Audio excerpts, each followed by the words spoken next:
नहमदहु व नसल्ली अला रसूलिहिल करीम अम्मा बाद फ़अऊज़ु बिल्लाहि मिनश शैतानिर रजीम बिस्मिल्लाहिर रहमानिर रहीम। अज़ीज़ तलबा तालिबात अस्सलामु अलैकुम। मैं ज़ीशान कमाल उर्दू के लेक्चर के साथ आपकी खिदमत में हाजिर हूँ। बच्चों, आज हमने नज़्म हिलाले इस्तिक़लाल का आगाज़ करना है, मगर ये पहला लेक्चर है इस नज़्म का। आज हम इस नज़्म के शायर हफीज़ जलंधरी का उसलूब और इस नज़्म का तारुफ पढ़ेंगे। पहला लेक्चर है, आज हम हफीज़ जलंधरी के उसलूब और इस नज़्म के तारुफ का तारुफ करेंगे। तो बेटा उसलूब देखिए,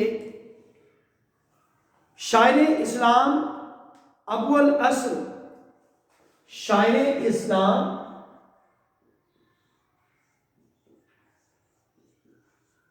अव्वल असर हफीज जलंधरी कादरुल कलाम शायर थे। एक बात। दूसरी बात, आपने पाकिस्तान का कौमी तराना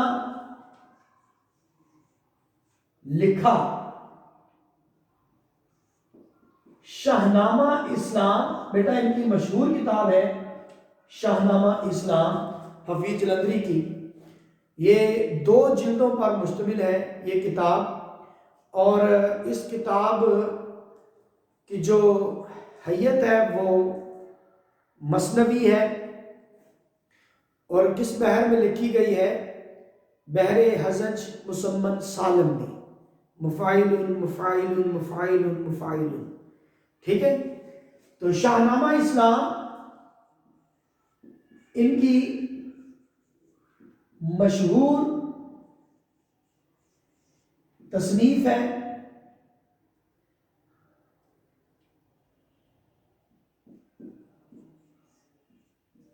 जी, शाहनामा इस्लाम इनकी मशहूर तसनीफ है।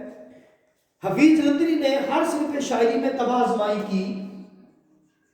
उन्होंने हर सिर्फ शायरी में तबाह आजमाई की, मगर नज़्म गोई उनकी पहचान बनी।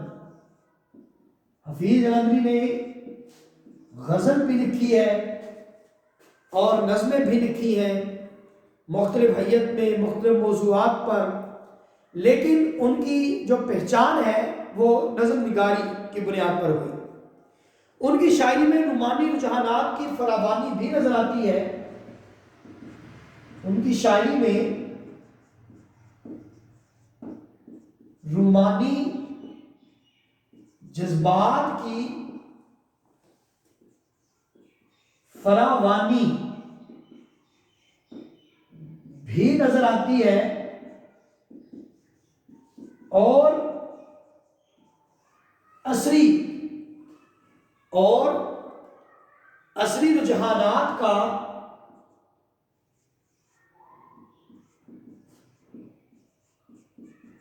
इम्तिजाज भी मिलता है।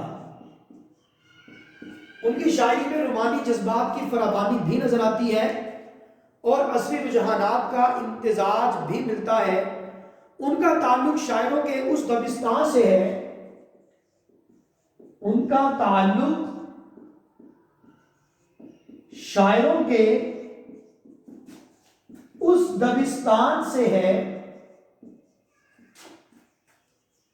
जिन्होंने हिंदी बहरों को,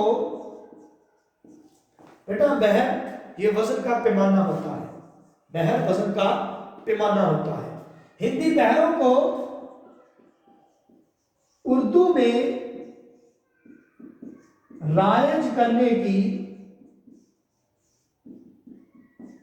कोशिश की।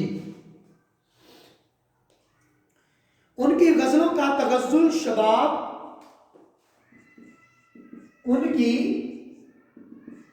गजलों का तगज़्ज़ुल शबाब और नगमे की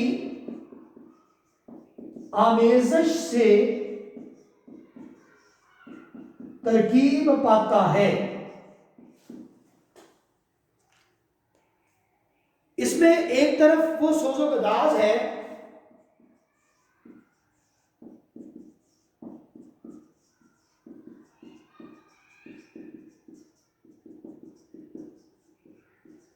जो शेरों को पुरकशिश और दिलकश बनाता है, तो दूसरी तरफ दर्द भरे जज्बात पर भी, तो दूसरी तरफ अल्फाज इस कदर मुतरन्नम होते हैं, अल्फाज इस कदर मुतरन्नम होते हैं कि दर्द भरे जज्बात पर भी मौसीकी के सुरों का एहसास होता है।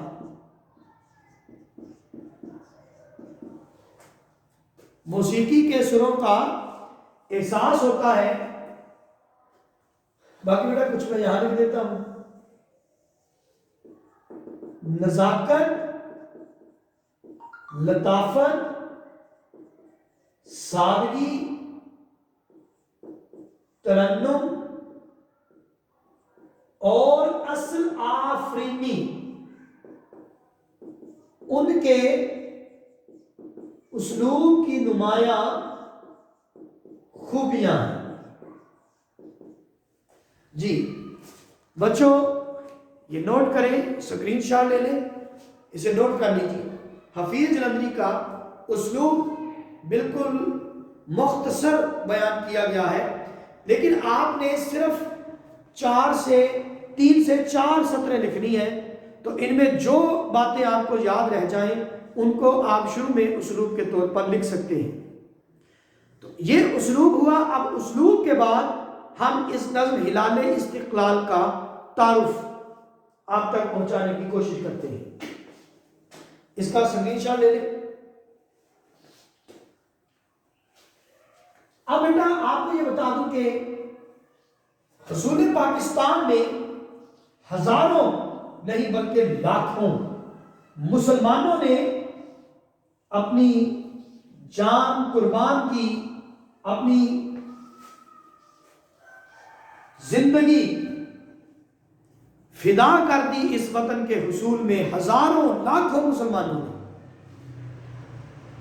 कई माओं ने अपने बेटों की कुर्बानियां दी, कई औरतों के सुहाग उजड़ गए, बहनों के सामने उनके भाइयों को कत्ल किया गया, इज्जतें पायमाल हुई, फिर जाकर ये वतन अजीज हासिल हुआ। लेकिन अव्वल दिन से हिंदुस्तान यानी भारत को पाकिस्तान का बनना नागवार है, और ये हमेशा से वो पाकिस्तान से दुश्मनी करते आए हैं। इन्हीं मजमूम इरादों को लेकर हिंदुस्तान, भारत की आर्मी ने, भारत के अफवाज ने, भारत की फौज ने हमला किया 6 सितंबर 1965, 6 सितंबर 1965। किस मुकाम पर? 6 सितंबर 1965 हमला किया लाहौर के वाघा बॉर्डर, और इसके अलावा एक सेक्टर, बरकी सेक्टर जिसे कहते हैं।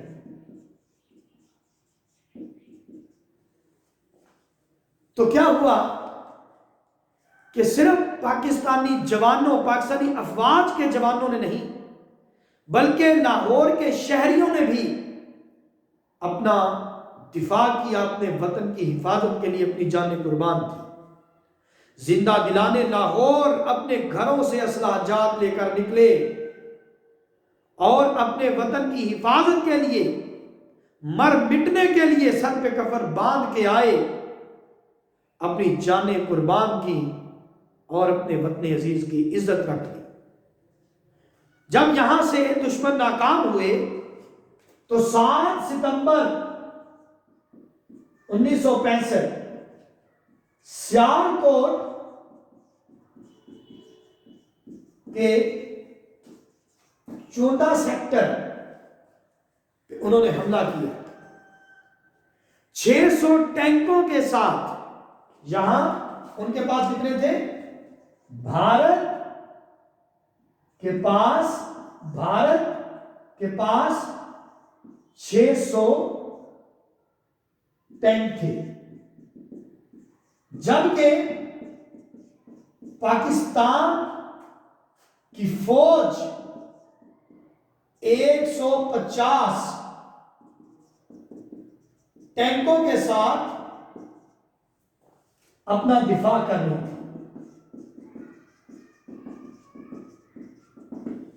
150 टैंकों के साथ। लेकिन जज्बा ईमान था जो मुसलमानों को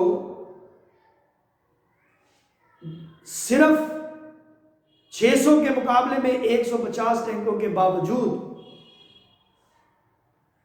हौसला दिए हुए था। और सियालकोट के शहरियों ने भी लाहौर के शहरियों की तरह पाकिस्तान की फौज के साथ मिलकर भारत के मज़मूम इरादों को खाक में मिला दिया। और फिर भारत ने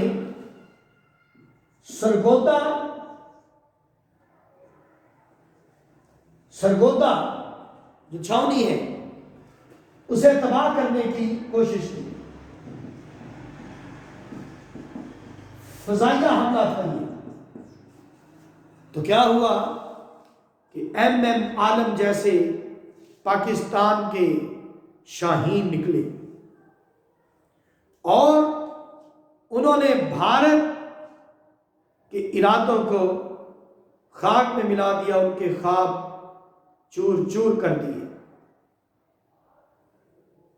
MM आलम ने एक ही जश्न में उनके 6 जहाज गिराकर दुश्मन को वर्ताए हैरत में डाल दिया और आखिर पाकिस्तान हिंदुस्तान के कई इलाके फतह करने के बाद जब आगे बढ़ना शुरू हुआ तो हिंदुस्तान को, भारत को अपनी जान के लाले पड़ गए। उन्होंने अक़वाम मुत्तहिदा से दरखास्त की कि जंग बंद करवाई जाए।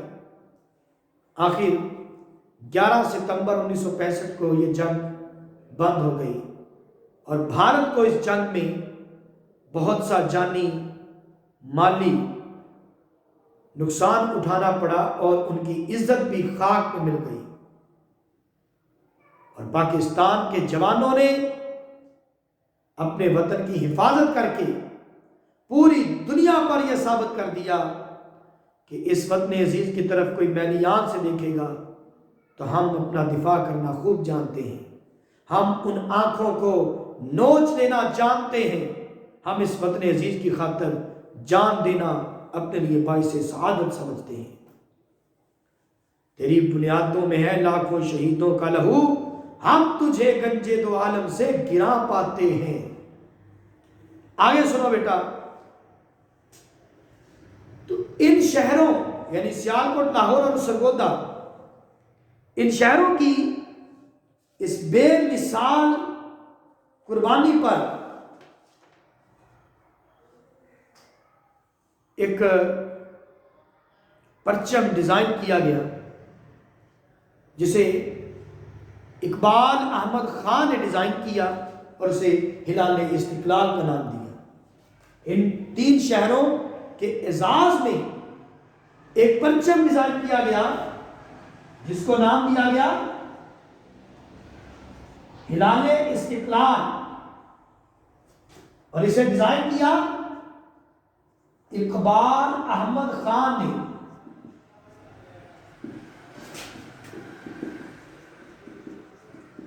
और यह परचम सब्ज हिलाली परचम से थोड़ा सा मुख्तलिफ है। इस परचम में, सब्ज हिलाली परचम में एक सितारा है, इसमें एक सितारा अजाफी है जो लाहौर के लिए परचम बनाया गया। उसमें वो स्याह रंग का है। सरगोदा के लिए जो बनाया गया उसमें नीले रंग का है, और जो परचम सियालकोट के लिए है वो सुर्ख रंग का है, वो सितारा। और ये परचम हर साल योम दिफा को यानी 6 सितंबर को इन 3 शहरों के टाउन हॉल पे लहराए जाते हैं। इन तीनों शहरों के शहरियों को खराज तहसीन पेश करने के लिए, उन शहरियों को जिन्होंने वतन अजीज की खातिर अपनी जानें कुर्बान की, या वो गाजी जो इस मैदान जंग से फातेह वापस लौटे। 1967 में तकरीब हुई और पहली मर्तबा हिलाल इस्तिकलाल झंडे, परचम हिलाल इस्तिकलाल इन तीनों शहरों के टाउन हॉल पर लहराए गए, और एक तकरीब का, शानदार तकरीब का एहतमाम किया गया।